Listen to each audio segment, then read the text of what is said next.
মনের শান্তি কে না চায়?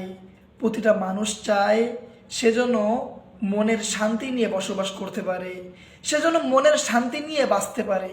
কিন্তু মনের শান্তি সমস্ত মানুষ পায় না। আমাদের এই পৃথিবীতে কত শত শত মানুষ রয়েছে যাদের কোনো কিছুর অভাব নাই, কিন্তু তাদের মনে কোনো শান্তি নাই।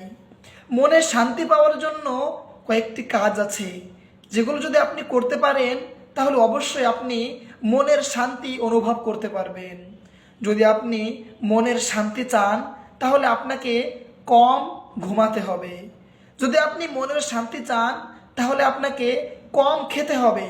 যদি আপনি মনের শান্তি চান তাহলে আপনাকে কম আশা করতে হবে। যদি আপনি মনের শান্তি চান তাহলে আপনাকে বেশি করে আল্লাহর ইবাদত বন্দেগী করতে হবে। যদি আপনি মনের শান্তি চান তাহলে অসহায় মানুষকে সাহায্য করতে হবে, অনাহারের মুখে খাবার তুলে দিতে হবে। তাহলে আপনি মনের শান্তি অনুভব করতে পারবেন।